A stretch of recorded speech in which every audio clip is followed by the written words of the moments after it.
नमस्कार दोस्तों, आपके अपने परिवार यूट्यूब चैनल जरूरत क्लासेस में बहुत बहुत स्वागत है। जैसे कि दोस्तों थंबनेल पर ही देखे होंगे कि मैं आज की इस वीडियो में आप लोगों के साथ क्या शेयर करने वाला हूं।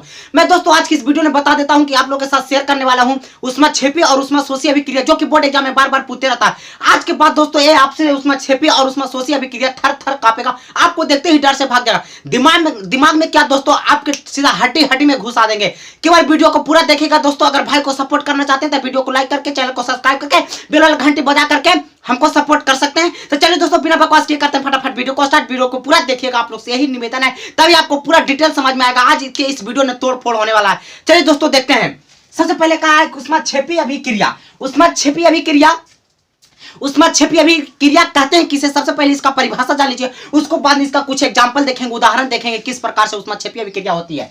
तो बोला गया है जिन अभिक्रियाओं में उत्पाद के निर्माण के साथ साथ, यानी जिन अभिक्रियाओं में उत्पाद के निर्माण के साथ साथ उष्मा का भी उत्सर्जन होता है, यानी वैसा रासायनिक अभिक्रिया जिसमें उत्पाद के निर्माण तो होवे करता है लेकिन साथ साथ में उष्मा का भी निर्माण होता है, साथ साथ में उष्मा का भी निर्माण होता है। तो इसी रासायनिक अभिक्रिया को हम क्या कहते हैं, उष्मा छेपी अभिक्रिया कह सकते हैं। दोस्तों फिर से एक बार बोल देता हूं ताकि आपको पूरा आसानी से समझ में आए। आंसर तो मैं बोर्ड पर लिख ही दिया हूं, लेकिन बोल भी देता हूं ताकि आपको सुनाई पड़े और अच्छी तरीका से समझ में आए पूरा बारीकी से। देखिए दोस्तों कहा है जिन अभिक्रियाओं में उत्पाद के निर्माण के साथ साथ, यानी जिन अभिक्रिया में उत्पाद का निर्माण होता है और साथ में अगर उष्मा का भी निर्माण हो गया तो वैसी अभिक्रिया को ही हम तो उष्मा छेपी अभिक्रिया कहते हैं। चलिए दोस्तों कुछ एग्जांपल लेते हैं, कुछ उदाहरण लेते हैं आप लोग के साथ। देखिए उदाहरण क्या, जैसे कि CH4 प्लस ऑक्सीजन।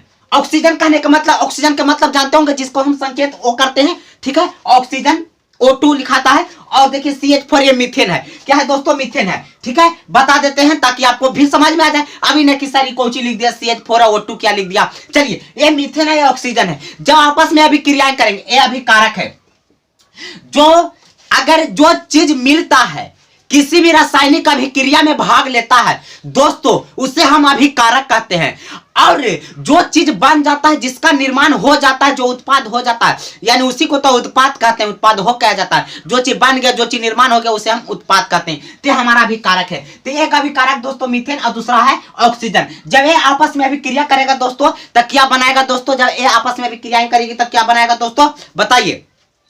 सबसे पहले बनाएगा Ca2 प्लस H2O और प्लस में उष्मा देगा। क्या देगा दोस्तों, उष्मा देगा। क्या देगा, उष्मा देगा, उष्मा देगा। यानी CO2 के साथ साथ उष्मा भी देगा। अब कहे का मतलब समझ सकते हैं, इसका मतलब समझिए पूरा अच्छी तरीका से। अब कहिएगा कि सर ये तो गलत है। गलत है बाबू, जब भी कोई रासायनिक समीकरण लिखा जाता है तो समीकरण को संतुलित करना ये बात अनिवार्य है, जरूरी है। समीकरण जब तक संतुलित होगा नहीं, जब तक आपका कहने का मतलब सही होगा नहीं, ये गलत ही होता चल जाएगा। दोस्तों आप सही भी दिए हैं जवाब, फिर भी इसका गलत है। क्योंकि कहां पर गलत है, जो समझिए ये समीकरण संतुलित है नहीं दोस्तों। इसको संतुलित करने के लिए देखिए आपको क्या करना पड़ता है। यहां पे परमाणु की संख्या और जो बन चुका है उसमें परमाणु की संख्या को मिलाना होता है। परमाणु की संख्या को मिलाना होता है कि दोनों तरफ परमाणु संख्या हमारा बराबर है या तो नहीं है, या तो कम बेसी है। तो चलिए दोस्तों देख लेते हैं थोड़ा सा। कार्बन एगो है, हाइड्रोजन दूगो है। इस तरफ भी कार्बन एगो है, लेकिन यहाँ हाइड्रोजन जो H2 है वो हाइड्रोजन दुगो दिखा रहा है। दोस्तों यहाँ उष्मा निकल रहा है। क्या हो रहा है दोस्तों, उष्मा बाहर निकल रहा है। यानी कि जब आपस में अभिक्रिया किया कौन, मीथेन ऑक्सीजन, तो साथ साथ में कार्बन डाइऑक्साइड दिया और जल दिया और साथ साथ में गर्मी भी दिया। उष्मा का मतलब होता है गर्मी भी साथ साथ में हमको देते चला।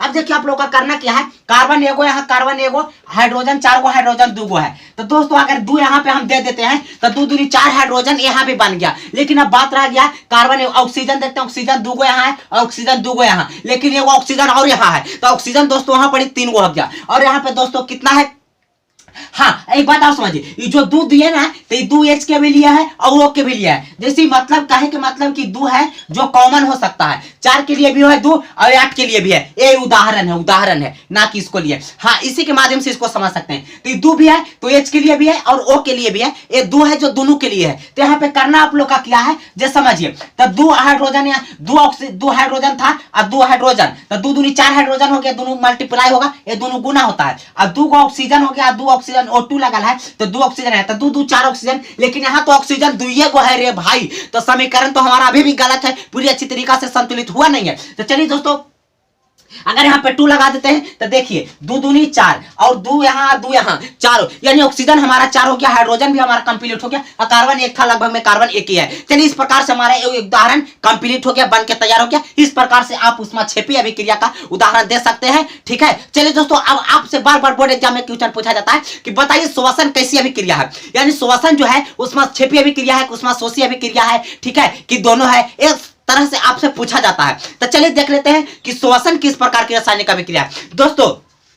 और यह बात बता देते हैं कि जो हमारा श्वसन है ऊष्माक्षेपी अभिक्रिया होगा। कैसा होगा दोस्तों? श्वसन हमारा ऊष्माक्षेपी होगा, ऊष्माक्षेपी अभिक्रिया होगा। श्वसन कैसा अभिक्रिया है? ऊष्माक्षेपी अभिक्रिया है। कहेगा कैसे सर, जरा बताइए। श्वसन मतलब कि हम सांस लेते हैं या सांस छोड़ते हैं, तो उस प्रक्रिया ने जो हमारा है वो ऊष्माक्षेपी अभिक्रिया होता है। और ऊष्माक्षेपी अभिक्रिया ने दोस्तों जो उत्पाद तो निर्माण हो करता है, लेकिन उत्पाद के साथ साथ कोई चीज बनता है, उसमें भी बाहर निकलता है। चलिए दोस्तों, यहां पर देखते हैं श्वसन किस प्रकार की ऊष्माक्षेपी अभिक्रियाएं कहला सकती है। तो सबसे पहले जानिए कि मनुष्य को यानी मानव को जीवित रहने के लिए भोजन की आवश्यकता पड़ता है। भोजन के साथ साथ आवश्यकता के साथ साथ हम लोग का सांस की भी आवश्यकता पड़ती है, यानी सांस लेने में छोड़ने में इसका भी बहुत बड़ा योगदान है दोस्तों। जबकि कोई भी पदार्थ हम जब अपने शरीर में भोजन करते हैं यानी भोजन लेते हैं ऊर्जा के लिए, तो पदार्थ हमारा शरीर में ग्लूकोज के रूप में रहता है। कैसा रूप में रहता है दोस्तों? ग्लूकोज के रूप में रहता है। अब ये ग्लूकोज के रूप में रहता है, तो जब हम सांस लेते हैं तो हम सांस में कौन सी वायु यानी कौन सी गैस लेते हैं? तो ऑक्सीजन लेते हैं, और जो हम छोड़ते हैं कार्बन डाइऑक्साइड छोड़ते हैं। तो दोस्तों, जब हमारा शरीर में ग्लूकोज रहता है C6H12 और O6 इस प्रकार से, और जब हम ऑक्सीजन लेते हैं दोस्तों, तो हमारा शरीर में देखो जब ऑक्सीजन, तो दोनों आपस में क्या जोड़ता है? हमारा पेट में जो भोजन रहता है उस ग्लूकोज के रूप में तैयार हो जाता है। साथ साथ में ग्लूकोज का भी फार्मूला जान लीजिए, C6H12O6, C6H12O6। और जब हमारा एक शरीर में ग्लूकोज के रूप में रहता है, तो जब हम सांस लेते हैं तो अंदर ऑक्सीजन जाता है, तो इसके साथ ही कुछ होता है, ऐड हो जाता है।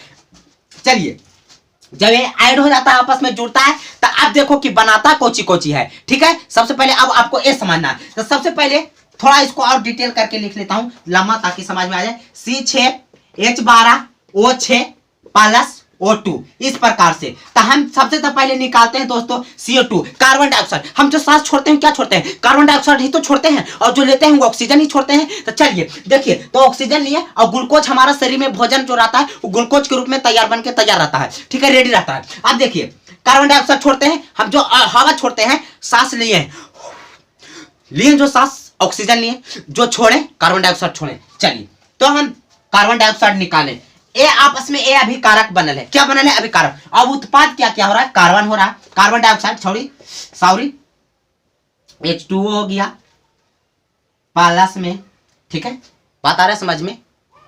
और प्लस में ऊष्मा देगा, प्लस में ऊष्मा देगा। बात है समझ में? अब देखिए कहे कि मतलब कि कोई है कार्बन डाइऑक्साइड H2O ऊष्मा क्षेपी अभिक्रिया है, तो ऊष्मा तो देवे करेगा।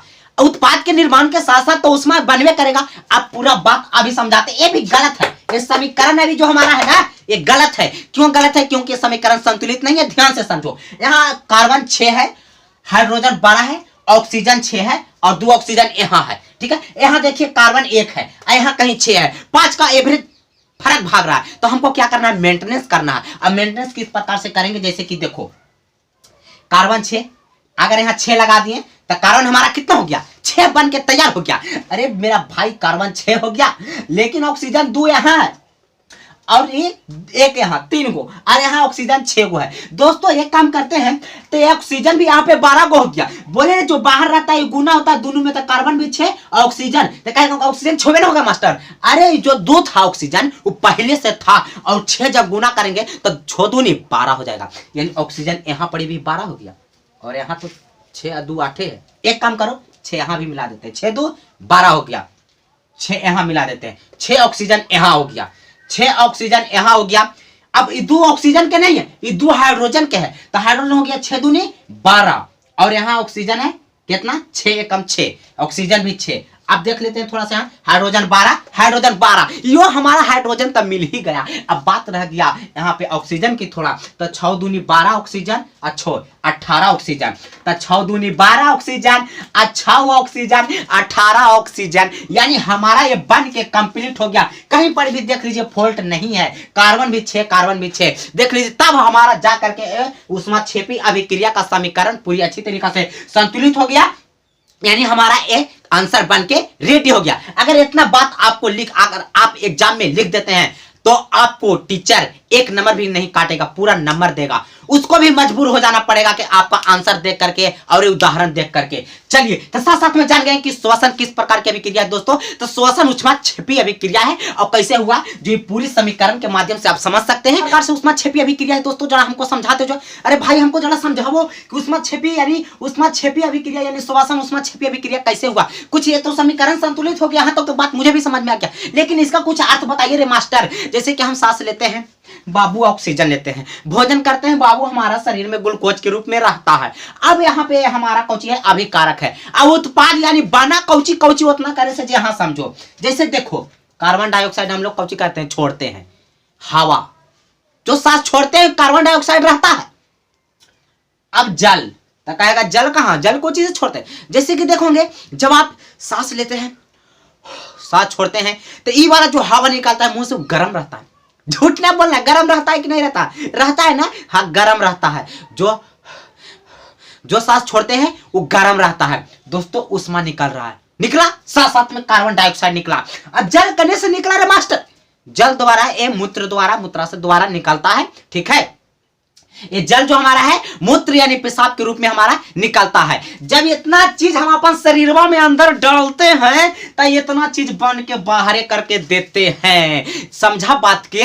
जब ग्लूकोज ऑक्सीजन अंदर रहता है, अब आपस में अभिक्रियाएं कर लेता है, तो हमको कार्बन डाइऑक्साइड यानी गैस देता है जो बाहर निकालते हैं। और साथ साथ में उष्मा यानी हवा जो निकालता है, वायु यानी कार्बन डाइऑक्साइड गर्म रहता है, यानी साथ साथ में उष्मा लेके आता है अंदर से पूरा। आए दोस्तों जल हम अपना मूत्र यानी पेशाब द्वारा बाहर करते हैं। तो चलिए दोस्तों अब ले चलते हैं आप लोग का अब आगे। ऊष्माशोषी अभिक्रिया यानी ऊष्माशोषी अभिक्रिया हम लोग किसे कहते हैं। देखिए सबसे पहले इसका मैं परिभाषा लिख दूंगा। जिन अभिक्रिया में अभिकारकों को तोड़ने के लिए उष्मा, प्रकाश या विद्युत ऊर्जा की आवश्यकता होता है, यानी कि वैसा अभिक्रिया जिसको तोड़ने के लिए यानी उसको तोड़ने के लिए हम किसका उपयोग कर सकते हैं, चाहे प्रकाश के, चाहे उष्मा के या विद्युत ऊर्जा के, जब जरूरत उसमें पड़ता है तो उसी को तो हम ऊष्माशोषी अभिक्रिया कहते हैं। जैसे कि मतलब समझिए, जब पेड़ पौधा अपना खाना बनाता है प्रकाश संश्लेषण क्रिया द्वारा, तो वो हमारा कहलाएगा ऊष्माशोषी अभिक्रिया। क्योंकि प्रकाश का पेड़ पौधा क्या करता है, पेड़ पौधा जब खाना बनाता है अपना, गलत हो गया, जब पेड़ पौधा अपना खाना बनाता है दोस्तों, तो उसको खाना बनाने के लिए प्रकाश की आवश्यकता पड़ता है। जब प्रकाश संश्लेषण की क्रिया द्वारा उसको खाना बनाता है तो प्रकाश की आवश्यकता पड़ता है, जो सूर्य से उसको आसानी से मिल जाता है। उसको उन्होंने क्या करता है, अवशोषित करता है। अवशोषित करता है तभी तो अपना खाना बना पाएगा, ना तो नहीं बना पाएगा। तो उसी वहां पे भी हम कह सकते हैं ऊष्माशोषी अभिक्रिया है। जैसे कि यहां भी समझिए कि जिन अभिक्रिया में अभिकारकों को तोड़ने के लिए यानी वैसा अभिक्रिया जिसको तोड़ने के लिए हम किसका उपयोग कर सकते हैं, उष्मा के या तो उष्मा के, प्रकाश की या विद्युत ऊर्जा की जब आवश्यकता पड़ती है तो उसे हम क्या कहते हैं, ऊष्माशोषी अभिक्रिया कहते हैं। यानी जिनमें जाकर के उष्मा का होए सम जाए, जिसमें जाकर उष्मा ढुक जाता है उसे ऊष्माशोषी कहते हैं, और जिसमें से उष्मा निकलता है उसे ऊष्माक्षेपी कहते हैं। चलिए अब समझाते हैं बात के मतलब से आगे। देखिए calcium carbonate, CaCO3 calcium carbonate कहेगा मास्टर, कैल्शियम कार्बोनेट का मतलब जरा समझा दो। तो कैल्शियम कार्बोनेट का मतलब होता है चूना पत्थर, और कहे तो संगमरमर भी इसे कह सकते हैं। चाहे तो कहो इसको चूना पत्थर या तो संगमरमर, एक दो चीज का एक फार्मूला होता है। साथ साथ में वो बात याद हो गया, कभी भी अगर आपसे पूछ दे ऑब्जेक्टिव में, ठीक है, तो साथ साथ में वो बात याद हो गया कि कैल्शियम कार्बोनेट ये चूना पत्थर है या तो संगमरमर है, ये दोनों का फार्मूला यही होता है CaCO3, जिसको हम रासायनिक नाम कह सकते हैं कैल्शियम कार्बोनेट। चलिए अब इसको हम तोड़ते हैं। जब इसको तोड़ना है, ये अभिकारक है, अभिकारक इस तरफ रहता है बाएं तरफ, और जो उत्पाद होता है वो दाएं तरफ रहता है समीकरण में। तो चलिए दोस्तों, जब इसको तोड़ेंगे तो किसका आवश्यकता पड़ेगा? उष्मा के। जैसे कि दोस्तों देखे होंगे, भात बनाने के लिए यानी चावल से जब भात बनाते हैं तो उसमें एनर्जी यानी उष्मा की आवश्यकता पड़ती है। जब तक उसको गर्म नहीं कीजिएगा, जब तक उसमें आंच नहीं लगाइएगा, जब तक वो गर्म होगा नहीं, जब तक वो चावल जो है भात में कन्वर्ट होगा नहीं, तो उसको उष्मा की आवश्यकता पड़ता है। उसी तरीका से अगर इसको तोड़ना चाह रहे हैं आप, जब चावल से भात बनाना चाहते हैं तो उसमें उष्मा देते हैं, ताप देते हैं, उसको हीट करते हैं, चूल्हा पर चढ़ाकर, गैस पर चढ़ाकर, जहां भी आप लोग करते हैं, लेकिन उष्मा तो उसको देते हैं ना। उसी प्रकार से अगर इसको, तब ना वो भात बनता है। चावल से भात कन्वर्ट हुआ, उष्मा लिया तब, ना तो नहीं। अब देखिए, इसी प्रकार से इसको तोड़ना है। कैल्शियम कार्बोनेट को हम तोड़ना चाहते हैं, यानी चूना पत्थर को, तो देगा हमको कौन सी? कैल्शियम ऑक्साइड देगा, CaO, और प्लस में CO2 कार्बन डाइऑक्साइड गैस देगा। बताए समझ में? यानी कि साथ साथ में हमको कैल्शियम ऑक्साइड देगा और कार्बन डाइऑक्साइड देगा जब इसको तोड़ेंगे। अब इसको तोड़ेंगे कैसे दोस्तों? उष्मा के द्वारा। उसमें उष्मा देकर के तोड़ सकते हैं, या प्रकाश में भी तो उष्मा रहता है। जब प्रकाश रहता है सूर्य के, तो हम लोग के गर्म नहीं लगता है। हाँ जी, प्रकाश में भी उष्मा होता है, और विद्युत ऊर्जा में भी उष्मा होता है। यानी आप इसे कई विधि से भी तोड़ सकते हैं, लेकिन उष्मा के द्वारा तोड़ सकते हैं। ठीक है, तो जिसे अभिक्रिया में अभिकारक को तोड़ने के लिए उष्मा की आवश्यकता पड़ती है, उसी अभिक्रिया को हमें कह सकते हैं उष्मा शोषी अभिक्रिया। आप जैसे भी परिभाषा दे सकते हैं एग्जाम में, आपका एक एक नंबर भी काटने वाला नहीं है। तो चलिए दोस्तों, मुझे पता है कि पूरा एक बारीकी से आपको समझ में आ गया होगा। अगर समझ में आ गया होगा तो वीडियो को लाइक करिए, चैनल को सब्सक्राइब करके घंटी वाला बजाइए, और इस वीडियो को ज्यादा से ज्यादा दोस्तों तक शेयर कीजिए, ताकि मुझे सपोर्ट मिल सके और मैं आप लोग के अच्छा और वीडियो ला सकता हूं। इसी प्रकार के वीडियो देखने के लिए आप लोग का बहुत बहुत थैंक्स है। और दोस्तों चलिए इसी के साथ कर देते हैं वीडियो को समाप्त। जय हिंद, जय भारत, धन्यवाद।